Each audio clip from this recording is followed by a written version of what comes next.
Well, good morning. I think I don't have to introduce these two. Very well known by now on the Pedigree Stage Stop race course. Annie and Marco, how are you? Good. So you're in the midst of packing and getting ready to go. Yeah, we start yesterday morning. It takes about 2 days to get everything gathered and put in the truck. So 4 people loading all day long for 2 days. Hard to believe how much stuff you need for 3 months. Well, just your dog food load alone, when I saw it with a forklift, I mean, that's pretty impressive right there. Yeah.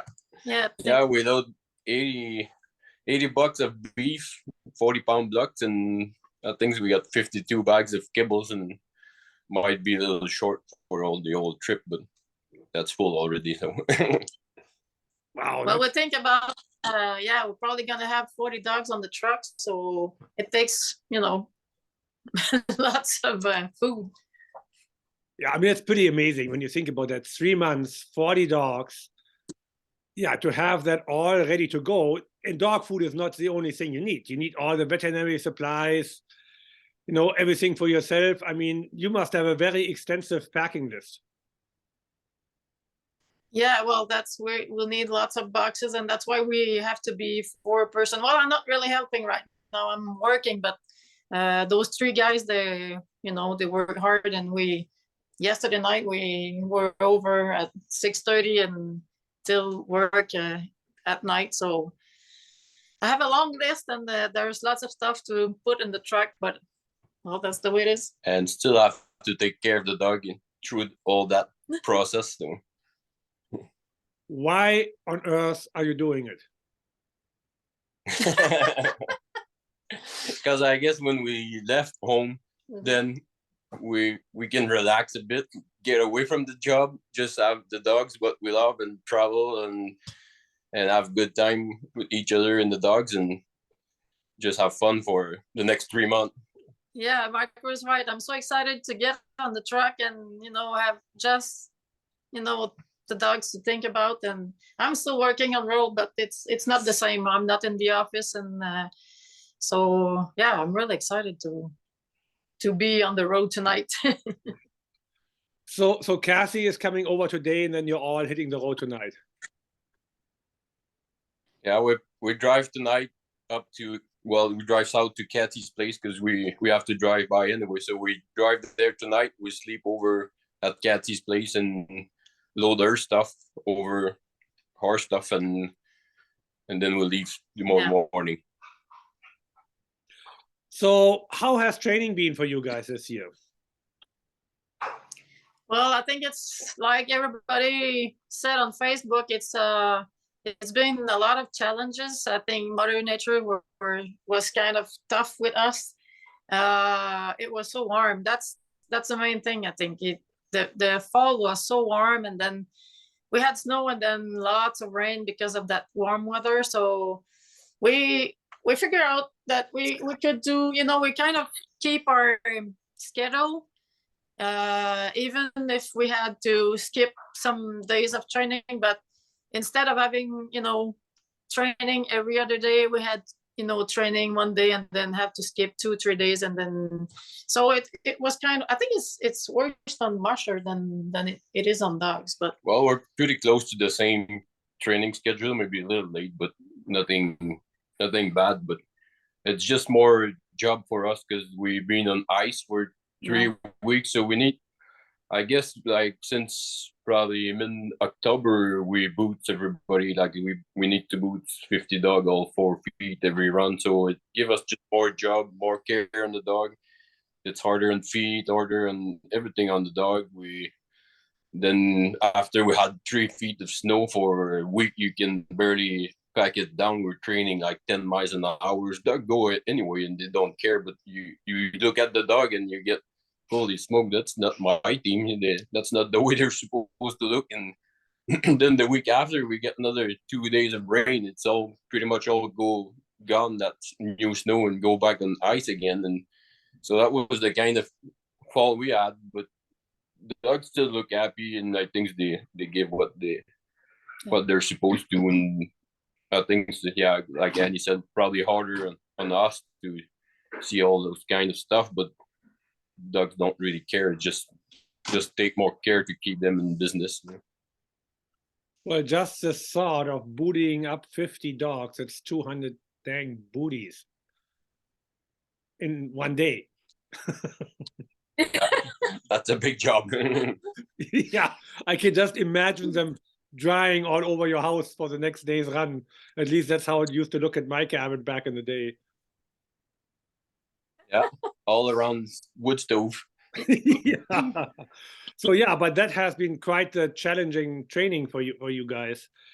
So how many dogs from last year are coming, and how many new ones?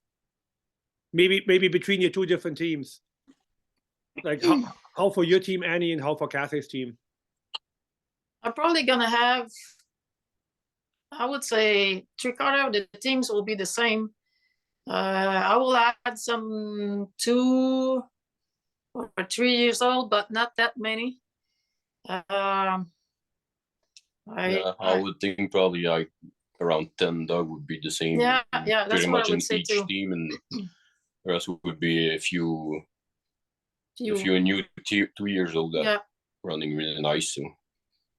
So what's up with all them dogs on the truck now? Why 40? Well, we got some yearling we bring, so they start learning for next year. And well, we got, I think it's like 32 that we can pick from for the Wyoming, for those 28, and rest will be yearling, and probably one older leader that train the yearling and maybe race later in the season. I think we have 36 adults that we. So are you going to run those yearlings while you're on the road too? Yeah, not in Wyoming, but they can race later on in the season. And we, like last year, they raced in 6 dog in the fall, 6 dog in Cross Lake. Even some run the big class in Cross Lake, and they can even run. They have a 4 dog too in the fall. Yeah, they race that too. And even sometimes they run the ONAC by the end of the season when older guys start to get tired from all the big race, and those are still, they just get stronger and stronger through the winter. So sometimes they can help when we get there. So, but you must keep them trained up then while you're traveling, while you're in Wyoming. So do you do the same as Buddy used to do, that you go out on the training run after the race, or? Yeah, we usually the last 2-3 years we train just the day off we have. We don't usually train after the race, so we use that day off we have at the end of the race to train the other one. And I don't think so we did last year. They've been off all that time, but we don't really care if they have like 8-10 days off there, because the yearling did the same training as the main group, so they went up to 30 miles, and they won't race that long, so they can have a good rest, and then they go back on shorter stuff, and they're all right with that. They just have time to recover from the tired long run. Wow, it's pretty impressive operation you have going there. So I think it's needless to say to ask you about your goal for this year's race. I mean, you have won every single one you have run, so I'm pretty sure that's the game plan again. It's surely the main goal to win the Wyoming this year again. So we worked for it, and we'll see how the dogs do. Are you going to do that West Yellowstone race before, or are you not? No, we think it's too important to put good training on the dogs in the elevation. So no, this is the main race is Wyoming, so we're gonna prepare the dogs for that. So, but where are you going to drive when you're leaving home now? Are you going to West Yellowstone to train, or what are you going to do? We go to Laramie to train. It's for us it's a little bit shorter, so it's on the more south of Wyoming state. So it's yeah, it's a day shorter, I think, traveling.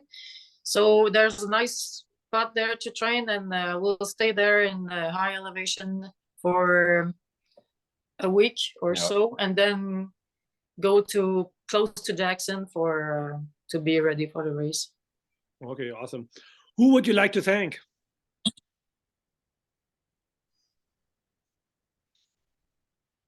We lost you. Yeah. Who would you like to thank?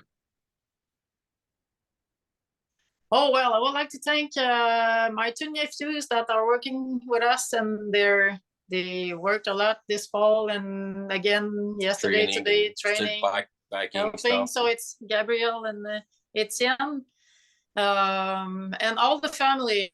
It's really important to have support from your family, that you feel, you know, you're on the right path, and the people, you know, enjoy what you're doing. So Kid to help for training all Christmas holiday.